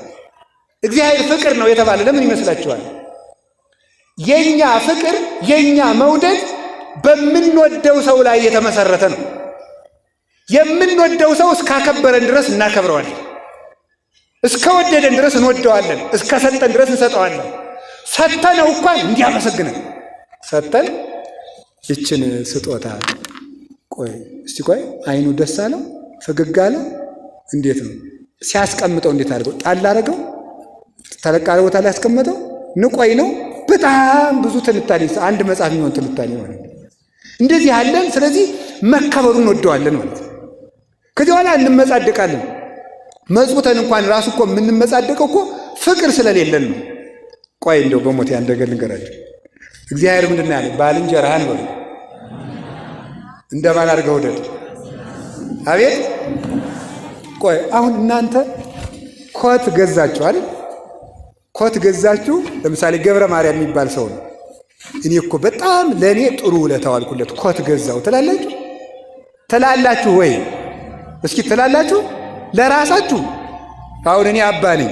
እኔ እጄ አንድ ካባ አሰፍቼ አባ በጣም ጥሩ ሰው እኮ ነኝ፣ እንዲሁ በጣም ደግ ነኝ፣ ለእኔ ካባ አሰፋውለት ይባላል እንዲህ? ሰው ለራሱ ባደረገው ነገር እንዴት ነው ሊመካ የሚችለው? ባልንጀራህን እንደ ራስህ ከወደድከው ለባልንጀራህ በምታደርገው ነገር ለምንድነው የምትመጻደቀው? ለራስህ ነው ያደረግከው። አሁን እኮ ተመልክቱ፣ ለእናንተ ዶሮ ወጥ ሰርታችሁ ዛሬ ጾም ነው፣ ሐሙስ ግጥም አድርጋችሁ እንዴት ያለው ለጋስ ነው ዶሮ አበላሁት እኮ ለእኔ አይባልም እኮ። ለራስህ ነው እኮ ያበላኸው ማለት። ለባልንጀራችንም ይሁላችሁ ባልንጀራህን እንደ ራስህ ውደድ ማለት እንደዚያ እኮ ነው። ለሌላ ሰው የምናደርገውን ነገር ለእኔ ያደረግኩት ማለት ማለት። ሰው ለራሱ ባደረገው ነገር አይመካም፣ ለሌላ ባደረገው ነው እንጂ። ስለዚህ ለራስህ አድርጋልና መመካቱን ተው ነው። እግዚአብሔር ፍቅር ነው የሚባለው ለዚህ ነው። ከኛ ምንም ስለማይፈልግ በማንሰጠው ነገር አይታወክም፣ በማንሰጠው ነገር አይበሳጭም። በማንሰጠው ነገር መቀበላችን ይቀራል እንጂ አለመስጠታችን እግዚአብሔርን ሊያበሳጨው አይችልም። እሱ ባህሪው ሰላም ስለሆነ ማለት ነው። አላችሁ የላችሁም? ኋላ ክርስቲያን ይውላችሁ፣ ክርስቲያን በትክክል እግዚአብሔር መምሰል ሲጀምር ምን እንደሚሆን ታውቃላችሁ? ከዓለም ላይ ምን ይላል? ቅዱስ አትናቴዎስን ሰዎች ሄደው እንዲህ አሉ፣ ዓለሙ እኮ ጠላህ አሉት። ዓለሙ ጠላህ ሲሉት እኔ ምን ጨነቀኝ ቀድሜ ጠልቼዋለሁ። አይታወቅም። እናንተ እንኳን እኔና እናንተ ሁለት ሰዎች ጠልተውናል ቢባል ምን አድርጌ ይሆን? በቀደም ድንገት እንትን ሰርቃይቶኝ በጣም እንታወካለን፣ እረፍት እናጣለን። ለምን? ምን መሰረት ነው? ራሳችንን ያቆምነው ከሌላ ሰው በሚሰጠን ነገር ስለሆነ ነው። ሰላም ማለት ከውጭ በሚገኝ ነገር ሳይሆን በራስ ላይ መመስረት ነው። በራስ ላይ መመስረት እኛ ለሌሎች በማድረጋችን እንጂ ሰዎች ለኛ በሚያደርጉን ነገር ምንም አይነት ትኩረት ከሌለን ሰዎች ምንም እንኳን ቢበድሉን ሳንጣላ መኖር እንችላለን ማለት። አሁን ትዳሩ የሚበጠበጠው በዚህ ምክንያት አይደለም። ይሄንን ሳታደርግልኝ ይሄንን ሳያደርግልኝ ነው የሚባለው። ፍቅር ማለት ግን መስጠት እንጂ መቀበል አይደለም። እግዚአብሔር ለዚህ ነው ልዩ ንጹሕ የሚባለው። እስኪ ልዩ ንጹሕ በሉ እንጂ አይዟችሁ። ልዩ ንጹሕ የሆነ እግዚአብሔር ለዚህ ነው ዓለም ሁሉ ሲበድል እሱ የኛ በደል የሱን ባህሪ ለውጦበት ማያትን ከማፍሰስ እንደገና ደግሞ ነፋሳትን ከማርፈስ ብርሃናትን ከማመላለስ በዝናብ ከማብቀል በፀሐይ ከማብሰል የማይለወጥበት ምክንያት በዚህ ምክንያት ነው። ኮብልለን ስንመጣ ሳይለወጥ አባትነቱን የምናገኘው ከዚህ የተነሳ ነው። ልዩ ንጹሕ ስለሆነ በእኛ ርኩሰት ስለማይበረዝ ማለት ነው። እኔን በድላችሁ ስትመጡ ተበርዤ ታገኙቻላችሁ። እግዚአብሔርን ግን በድላችሁ ስትመጡ ሳይበረዝ ታገኙታላችሁ። ልዩ አባት ነው። የእኛ በደል የማያደፈርሰው የንጽህና ባህር ነው እግዚአብሔር። ይህንን ነው ቅድስት ሥላሴ የምንለው። አላችሁ የላችሁም? አላችሁን? እግዚአብሔር ከሁላችን እግዚአብሔር ልዩ ክቡር ነው። እስቲ ልዩ ክቡር በሉ። አቤት! እኛ የምንከበረው ባገኘነው ነው። እስቲ ባገኘነው በሉ። አሁን የማይነገር ነገር አይነገርም እንጂ እኮ ብዙ ነገር ብነግራችሁ እንዴት ክቡር እንዳልሆን ማስብላችሁ። ይሄ ከኔ ጋር የተፈጠረ ነው አይደለም? ንገሩኝ በሉ እንጂ። እሺ ቀሚሱ እኔ ጋር የተፈጠረ ነው? ቆቡ እኔ ጋር የተፈጠረ ነው? ስለዚህ አባ ከብሮ መታየቱ ከውጭ ባገኘው ነገር ነው። እዚህ ባገኘው ነገር ክቡር መስሎ ይታያል። እግዚአብሔር ግን በባህሪው ከብሮ ይኖራል። በምኑ ከብሮ ይኖራል? ሰው ከሌላ ካልተቀበለ ከብሮ መኖር አይችልም። እግዚአብሔር ግን በባህሪው አሁን በሊቅነቱ ሰው ይከብረ ታምርሃው አብሮ ተፈጥሯል። እውቀት ቅዱስ ጳውሎስ እንዲያለ ምን ጥብቀ ዘይነሳይከም ካልከ ከሌላ ያልተቀበልከው ምን አለ? እስኪ በሉ ሁላችሁም በሉ ንገሩኝ እንጂ። አይን ተቀብየው በሉ ሁላችሁ ተቀብየው ነው የምትሉ። አይን፣ ጆሮ፣ አፍንጫ፣ በቃ አጠቃላይ አካል፣ ነፍስ፣ በቃ ይህ ሁሉ ተቀብለ ነው። እውቀቱን ተቀብለው ነው። ሀብቱን ተቀብለው ነው። ጤናውን ተቀብለው ነው። ክብሩን ተቀብለው ነው። ዝናውን ተቀብለው ነው። በቃ ሁሉን ነገር ተቀብለው ነው። የራስ ባልሆነ ነገር ይውላችሁ ሰው ልመካካላችሁ የራስ ነገር ካለ ኩራ ብለን መልስለታለን። አላህ ነው። ነፍስና ስጋ እንኳን ያንተ አይደለም። ቀድሞ በፍጥረት የእግዚአብሔር ነው። ኋላ ደግሞ ክርስቶስ ደም ከፍሎበታልና የራስህ ነፍስ አለህን? የራስህ ስጋ አለህን? የለም። ስለምን እንዲህ አደረኩ ብለህ ትመጻደቃለህ? ብትሰግድ እግዚአብሔር በሰጠህ ጉልበት አይደለም? ብትናገር እግዚአብሔር በሰጠህ አንደበት አይደለም? ምን ያንተ የሆነ ነገር አለ? እንዲህ ያለውን ትምክህት እግዚአብሔር ያርቅልህ። የራሳችን ነገር መዘርዘር፣ ስለ ራሳችን በእውነቱ በማሰብ በመጨነቅ ጊዜያችን የምናሳልፈው ሰው ምን ሊሆኑ፣ ሰው ስለ እኔ ምን አስቦ ይሆን፣ ሰው እኔን ቢወደኛል ይጠላኛል፣ እንዴት ያለው ሰው ነኝ፣ ሰዎች ስለ እኔ ምንድን ነው የሚያስቡት፣ በሰዎች ዘንድ እኔ ምን ምስል አለኝ ብሎ መጨነቅ አይገባል። ምን ያስጨንቃል? እግዚአብሔር በሰጠህ ነገር ከብረህ ኑር። አሁን ይህን ሁሉ ድሪቶ ያመጣው ምንድን ነው? መጨነቅ እኮ ነው። ሴቶቹ አሁን መከራቸውን የምታዩት እንዲህ የጆሮ ጉትቻ አንሶ የአፍንጫ ሁሉ እስከሚመጣ ድረስ የከንፈር እንዲሁ በዚህ ቀይ ቅብት ምንድን ነው? ጅልነት አለ። መጨነቅ እኮ ነው። እንግዲህ ያለ እግዚአብሔር የምትቀቡት አፋችሁን። ሰው እንዴት ነው ከንፈሬን የሚያየው ነው እኮ። ለእግዚአብሔር ነው አፍንጫችሁ ላይ ጉትቻ የምታደርጉት? ለእግዚአብሔር ነው ወይ ከንፈራችሁ ላይ ቀለበት የምታደርጉት?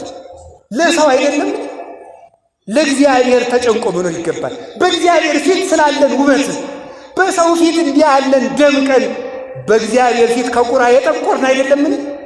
ክፋት ያጠቆረን፣ ቂም ያጠቆረን፣ ተንኮለኞች፣ ነገረኞች፣ ምክንያተኞች፣ ሰበበኞች፣ አመካኞች፣ ዳተኞች፣ ከዳተኞች፣ ሸንጋዮች፣ ውሸታሞች፣ ሌቦች፣ ሐሜተኞች ነን። ይህንን ክደው አንችልም። በዚህ ጠቁረን እንዴ ገርባ የሆነ ሰው አሁን ነጭ ካባ አድርጎ የግራውን ካባ ግጣም አድርጎ ጭቃ ቀብቶ በቀኙ ደግሞ ሽቱ በደንብ አድርጎ ተረጭቶ ጀለል እያለ የሚመጣው ምን ትልታለህ? የሰውዬ ዘመድ የለውም እንዴ ትላላችሁ አይደል? የሚመክር የለውም ወይ? በአንድኛ እኮ ነፍሳችን እንዲሁ ነው ጨልሞ እላይኛው ስላለው ነገር ጭንቅ ብሎ ተጨንቀን ተጠበን። እስቲ አሁን እንግዲህ እስኪ የተደረገውን ይሄን ምንጣፍ አስቡ። ነፍሴ ግን ምን አይነት ምንጣፍ ላይ ትቀመጥ ይሆን ብለን አስበን እናውቃለን? የሁሉ ምንጣፍ የተነጠፈለት አሁን ተነጠፈ። ይሄ በእርግጥ ለእግዚአብሔር ክብር ነው፣ ለጉባኤ ክብር ነው። በእርግጥ ደግሞ መቼስ ለእኛ መስደቢያ አይደለም የሆናችሁ። የምትሰበኩትን ስብከት እኮ ለመሳደቢያ ነው የምትጠቀሙ። አንዱ ሰባኪ የሰማችሁትን ስብከት ለሌላ ሰባኪ መሳደቢያ ነው የምታደርጉት። ችግሩ ይሄ ነው። ወንበሩ የተነጠፈ ለክህነት ክብር ነው እንጂ ለአባ አይደለም። በዚያውም እንድታውቁት ነው። ግን እንደው አሁን እኛ እንምጣለን። ይሄንን ተውት። እቤቷችሁ ላይ አንድ ሰው መጀመሪያ ሊያገባ ሲል በተለይ የከተማ ሰው የሚያሟላቸው ነገሮች ውስጥ አንዱ ሶፋ ነው። አይደለም እንዴ? ላጤም ቢሆን ቢያንስ የሶፋ መግዣ ሳይኖረኝ ነው የሚለው ሊያገባ ሲል ማለት ነው። ስለ ነፍስ ሶፋ አስበህ ታውቃለህ? ይሄ ስለኛው መጎለቻ ነው የሚታወቀው። ነፍስ እንዴት ያለ የሚቆረቁር ገሃነም ላይ እንደምትወረወር አስበን እናውቃለን? ስለ ነፍሳችን አልጋ አስበን እናውቃለን? ስለ ነፍሳችን መጋረጃ በብርሃን መጋረጃ ተጋርዳ እንድትኖር የሚያደርጋትን ስራ ሰራን። በጨለማ መጋረጃ ተጋርዳ እይታከዩ የማይደክሙ አጋንንት ከሚገርፋት ቦታ ውስጥ እንደምትኖር አስበን እናውቃለን? ያንስ ዛሬ ሊሆን እንደሚችል አስበን ታውቃለን? የሰው ልጅ ባልጠረጠራችሁት ጊዜ ይመጣል ተብሎ ተጽፏል እኮ። ዛሬ ማታስ እንድንሆን እንወሰን ነው በምን እናውቃለን? እና ወገኖቼ ከሌላ ያገኘነው ነገር እንጂ የራሳችን ነገር ስለሌለ መመካቱን ትምክቱን በእውነቱ እግዚአብሔር ያርቅልን። እንደ ትዕቢት ያለ እንደ ኩራት ሰው በሕይወት ዘመኑ ወደ ላይም ራሱን ማነጻጸር አይገባው፣ ወደ ታችም ራሱን ማነጻጸር አይገባው። ወደ ላይ በሞቱ ከዚህ ዘመን መነኩሴ ማን ያልሻል ብላችሁ አታውቁም? እውነቴን ነው ብላችሁ አታውቁም? ይሻላል። እንዲያው ከነሱ አለመመንኮስ ይሻላል። በምንድን ነው የምትሻሉት? እንዲያው መነኩሴ እኮ ሰኞ ቢስት ማክሰኞ ደግሞ ያለቅሳል። እንዲያው በምን ትሻላላችሁ? በምንም አትሻሉ። አንድ መነኩሴ ምን ይላሉ? እንዲያው በዘኮነኮዊ ነው ይሄይስ መነኩሴ ይላል። እንዲያው ምንም በላይ እንዲያው መነኩሴ ይሻለኛል ያሉ እውነታቸው ነው። እንዲያው እኔም መነኩሴ ስለሆንኩ መነኩሴን አላጣጥልም። ስለዚህ ምንድን ነው ወደ ላይ አሁንማ ከጳጳሳት ሁሉ እኩል መሆን ጀምራቸዋል እኮ። ከፓትርያርኩም ማነጻጸር ጀማምራቸዋል እኮ ማለት ነው። ማነጻጸር ደግሞ ጭራሽ ከመቤታችንም ያነጻጽሩ አሉ። ማርያም እንዲህ ነበር የምታደርገው እኛም ይላል ደግሞ። ወይ ጥጋ ምን አለ በእውነቱ አፍ አይከለከል ነገ በሞት ይከለከላል እንጂ። ስለዚህ ራሳችን ማነጻጸር ሙልጭ አድርገን መሳደብ የስድብ ሰማዕታት እኮ ነን እኛው። እዚህ የስድብ አክሊል ልትቀበል የስድብ አክሊል ሊያቀዳጅ ክርስቶስ ተሳድበን ይልቁንስ ስድቡን ተውና ስራ ብትሰሩ ይሻላቸዋል። መድኃኔ ዓለምን ሊያሳልፍ ሲመጣ ምን ሥራ ሰራህልኝ ነው እንጂ ጎሸኔ ልጅ ሊቀ ጳጳሱን አጥረገረክልኝ ብሎ ሊሸልም መስሏል። በስድብ አክሊል ልትቀዳጁ ነው። ስለዚህ ኩራታችን ትተን ወደ ላይ ራሳችን እንዲያነጻጸር ብድግ ብሎ አሁን ከዳተኛ ትውልድ ተነስቶ አይደለም። ጳጳሳቱ በሙሉ ወድቀዋል፣ መነኮሳቱ ወድቀዋል፣ በርኩሰት ተይዘዋል፣ አጋንንት አለባቸው፣ የ666 ተከታይ ናቸው። ስለዚህ በቃ እኛ የተሻለ ትውልድንን ከዚህ ትዕቢት እግዚአብሔር ይሰውረን። እዲሁን የማምላክን መቁጠሪያ ሲቆጥሩ ሲያለቅሱ ኖረው ከገዳም ስንት ዓመት ተፈትነው የመነኩሴን የወሩን ፈተና እንኳን እንደሆነ ባቀመሰልኝ እግዚአብሔር ለእናንተ የአንድ ወሩን ፈተና ባቀመሳችሁ አብዳችሁ ነበር የምትሄዱት። ልብሱን ካለበሳችሁ ሰይጣን የእኛን ፈተና አይፈትናችሁ በምን ታውቁታላችሁ? እነዚህ ሊቃነ ጳጳሳት እኮ ስንት ዓመት ተፈትነው ነው። እኔ ጳጳሳት ልካውኝ እንደምናገር እንዳይመስላችሁ፣ እውነቴን ነው። ነገ የሚፈረድብንን ነገር ነው የሚነግራችሁ። እንዲሁ ምን አለ እኔ ክፉ ነኝ ማለት እንጀምር እስቲ። ሁላችሁ እኔ ክፉ ነኝ በሉ። እኔ ክፉ ነኝ ካልን ቅዱስ ጳውሎስ እንዲህ አለ፣ ለመኮነነ ርዕሰነ እምይተኮነነ፣ በራሳችን ላይ ብንፈርድ ባልተፈረድብን ነበር ብሎ እንደተናገረ። እንግዲህ በመጨረሻ ስናገር ልዩ ንጹሕ እግዚአብሔር ነውና ሰው ሲወድቅ ሲነሳ ነውና ልዩ ንጹሕ ማን ነው በሉ ንገሩኝ፣ በሉ እንጂ። ጳጳሳቱ ወድቀዋል፣ ካህናቱ ረክሰዋል። ስለዚህ ከቤተ ክርስቲያን ውጡ የሚል ቡድን አሁን ተያይዟል። የመንደር ተኩላ ከክርስቶስ ሥጋና ደም አውጥቶ በየመንደሩ ዳቦ እያስቆረሰ ቀይ ቢጫ አረንጓዴ ባንዲራ እያሳቀለ የኢትዮጵያ ትንሣኤ ተቃርቧል የሚል የመንደር አውደልዳይ በስቷል። አሁን እኛስ ቢሆን ጳጳሳት አይሰናከሉም ብለናል። ዲያቆኑ ሲጸልይ ምንድን ነው ያለ? መሐሮሙ ጊዜ ወተሳሎሙ ለሊቃነ ጳጳሳት። ደግነቱ እናንተ እንግሊዘኛ እንጂ ግዕዝ አሰሙ። ቅዳሴው ላይ ምንድን ነው የሚለው? አቤቱ ሊቃነ ጳጳሳቱን ማራቸው። እስኪ በሉ ሊቃነ ጳጳሱ ምን በላቸው ነው ያለ? ማራቸው። ስለሚበድሉ እኮ ነው ማራቸው የተባለ። ድሮ ስላይበድሉ ነው እንዴ? እማይበድልማ እግዚአብሔር ብቻ ነው። ንጹሕማ እሱ ብቻ ነው።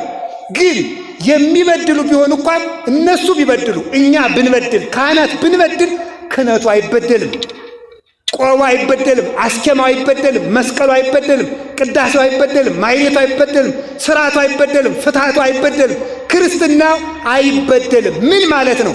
እግዚአብሔር ለእናንተ የሚሰጠውን መግቦት አያቋርጥባችሁ።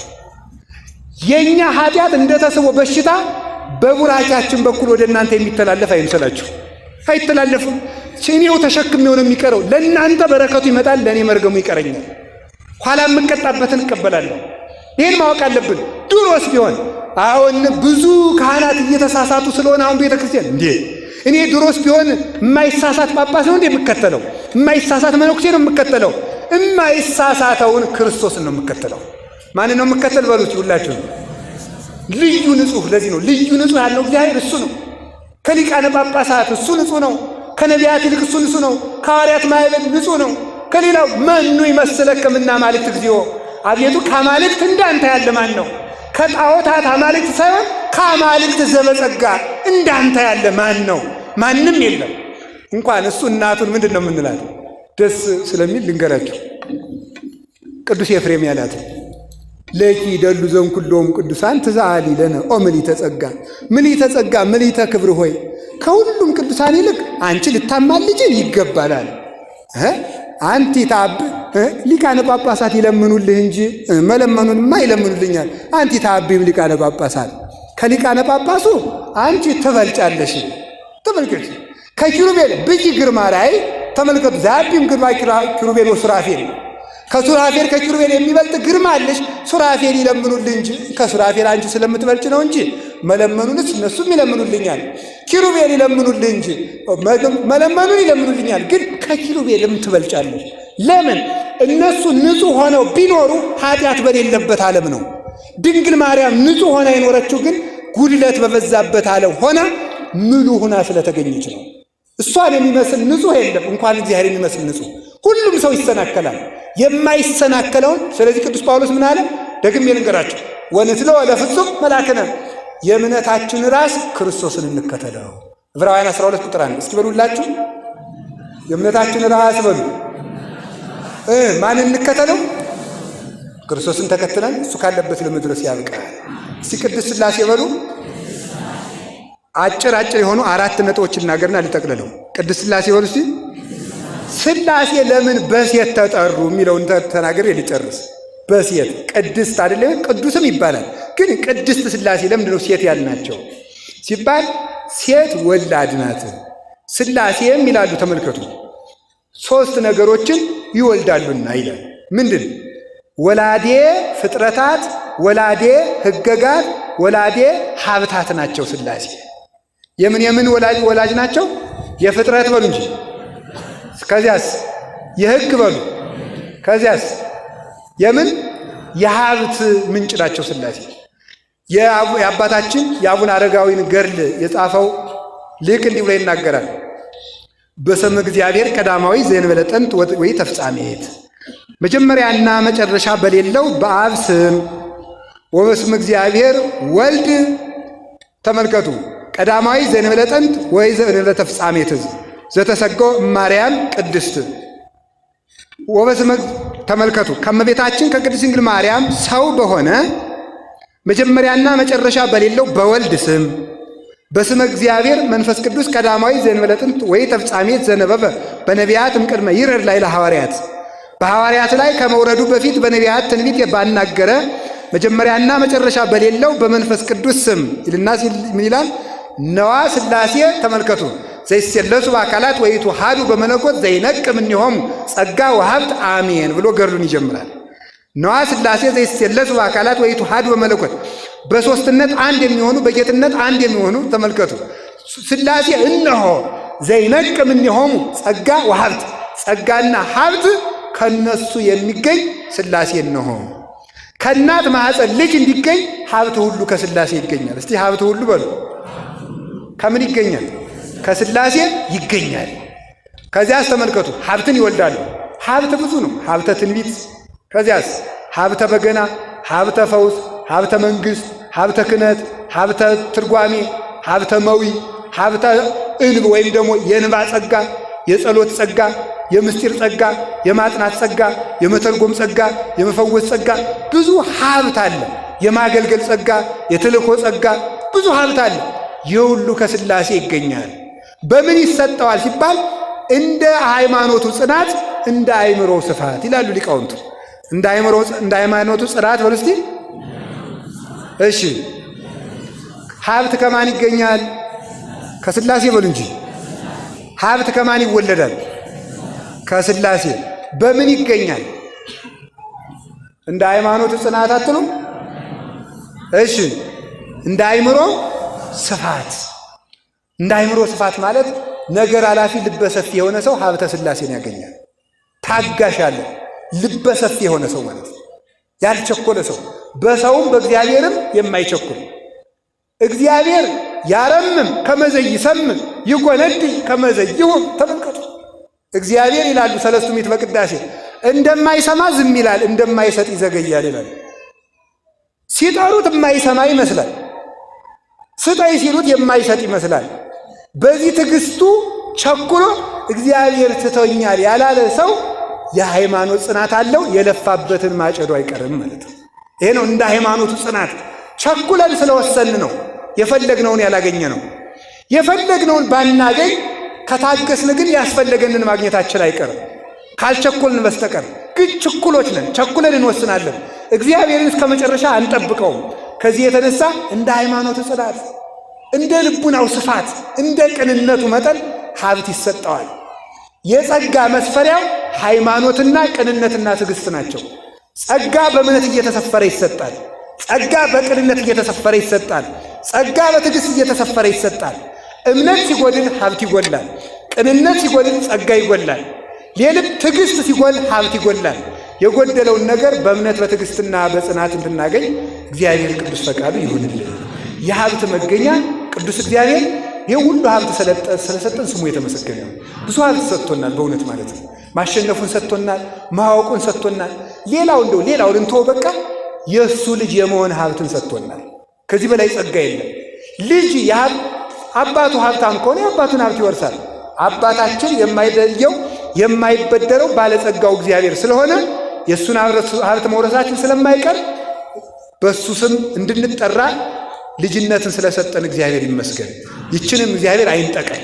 እውነቴን የምነግራችሁ የእናት አማላጅ ስለሰጠን፣ በማይደክሙ መላእክት ስለሚጠብቀን፣ ከመብል ይልቅ ሥጋውን ከመጠጥ ይልቅ ደሙን ስለሰጠን፣ ከልብስ ይልቅ በልጅነት ብርሃን ስላለበሰን፣ ከሀገር ይልቅ መንግሥተ ሰማያትን ስለሰጠን፣ በስሙ ስለጠራን፣ በልጅነት ስላከበረን ፈጣሪያችን የተመሰገነ ይሁን።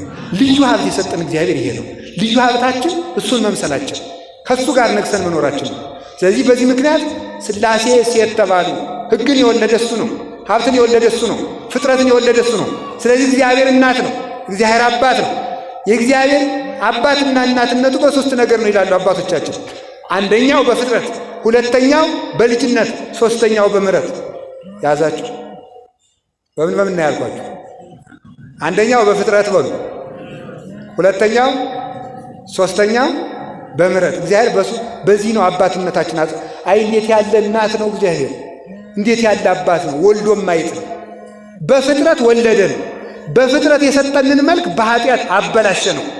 ከዛ ለመሰለ ተመልከቱ። መጨረሻ ላይ መጣና ደግሞ እሱ ዳግመኛ ተወለደና ደግሞ ተመልከቱ፣ ክርስቶስ ተወልደ ተጠምቀ ወለደነ ዳግም አይደለም እንለው እንዴ?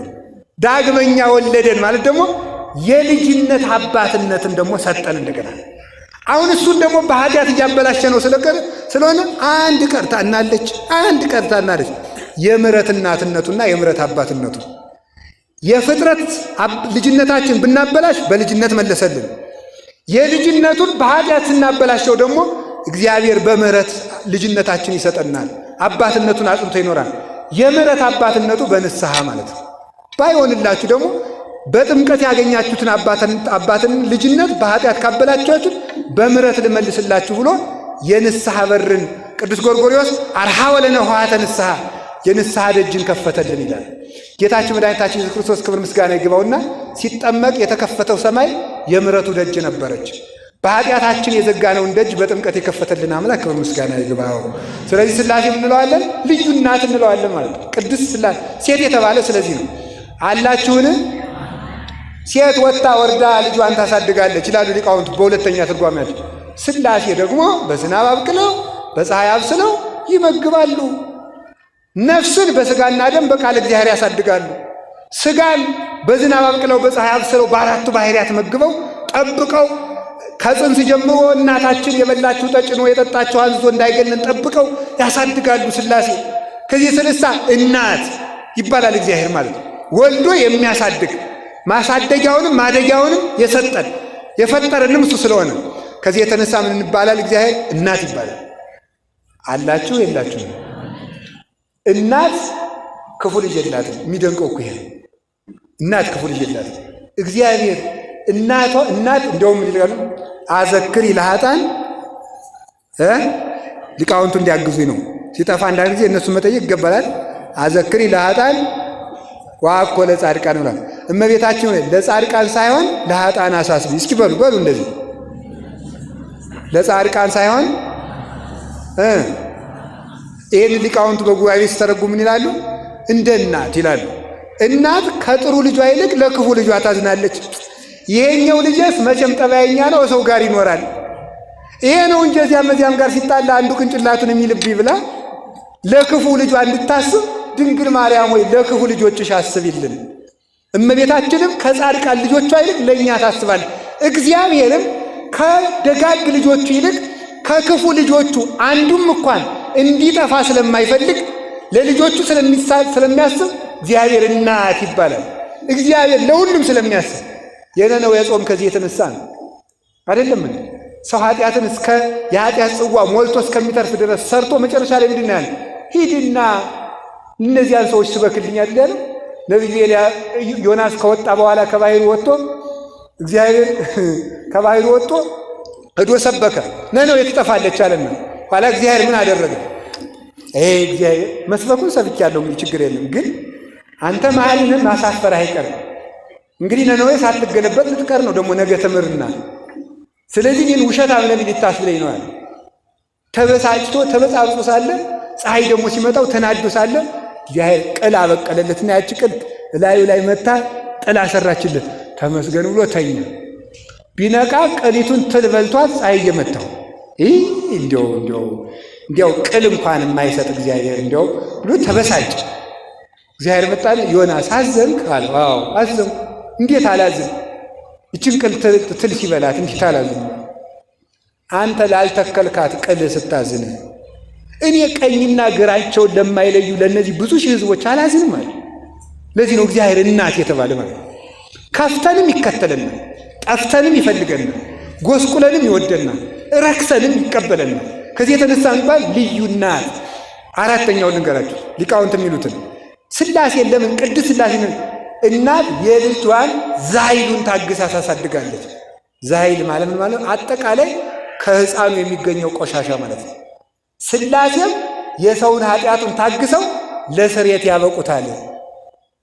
እናት ያንን ከእናቱ ላይ እንዲያ የሚሆነውን ሕፃን ራስን ችሎ የሚገማሸር ልጅ አድርጋ እንደምታሳድገው ቆሻሻን የሚጸየፍ አድርጋ እንደምታሳድገው ሥላሴ በኃጢአት ይንከባለል የነበረውን ሰው እንደገና በክንፍ የሚበር እስኪሆን ድረስ በንስሐ ያሳድጉታል።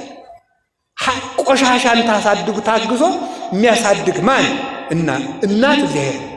እናት ቆሻሻን ታሳድጋለ፣ እግዚአብሔር በንስሐ ያሳድጋል። አንድ ያደገ አባት እንገራለን፣ ቅዱስ ያዕቆብ ይባላል። ሰሞኑን ካረፉ አባቶች በስንክሳር ታሪካቸው ከተዘገቡ አባቶች አሉ እና ሰይጣን መቼስ ተንኮለኛ ገዳም ሲጋደል ዋሻው ሲጋደል በአንድ ሰውዬ ልጅ ላይ ሰይጣን አደረባት። ወደ አባ ያዕቆብ ልውሰዳትና ትዳን እንጂ ብሎ ወሰደ። እሱ ሲጸልይላት ዳነች። ስትድን ሰይጣን ምንድን ነው ያደረገ? በሰዎቹ አድሮ አባ በደንብ እንዲሻላት እርስዎ ጋር ትሰንብት፣ ብለው ጥለዋት ሄዱ። ሲጸልይ ይችን ልጅ እያሰበ በዝሙት መፈተን ጀመረ። ከዚህ በኋላ ሲፈተን መጨረሻ ላይ ከዚች ሕፃን ጋር በኃጢአት ወደቀ። ኃጢአትን ሰራና ደግሞ ሄዳ ተናግራ አባ ገሌ ይህንን ኃጢአት ሰርቷል አባ ያዕቆብ ብላ ልታረክሰኝ ስሜን ልታጠፋው አይደል ብሎ ደግሞ ገደሏት። የበደል ማለት ይህንን አድርጎ ሲያበቃ ተስፋ ቆርጦ እኔ እንግዲህ የዘሞት ቆቤን የጣልኩ ሰው ነፍስ የገደልኩ ሰው ምን መነኩሴ ነኝ? ቆቤን አውልቄ በከተማ ልኑር ብሎ ወደ ከተማ ሄደ። እግዚአብሔር ቸር አይደል?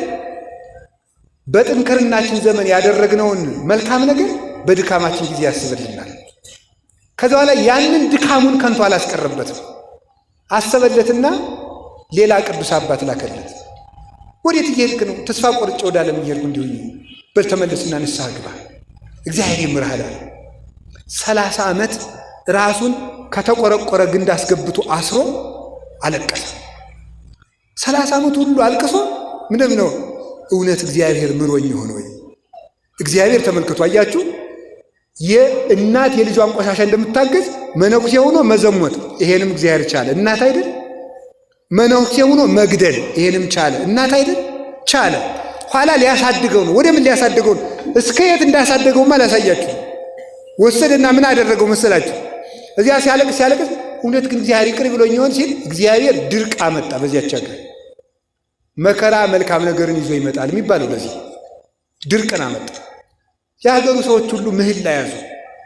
በእውነት ተስተካክሎ ማለት ነው። እንደኛ እየዘፈኑ አይደለም ምህላ። አሁን እኮ የኛ ምህላ እኮ ያስቃል። እግዚአብሔር እንደው በብልጣብልጥነት በምህላይቱ ሰላም እንዲያመጣልን እግዚኦ ማረነ ብቻ ነው።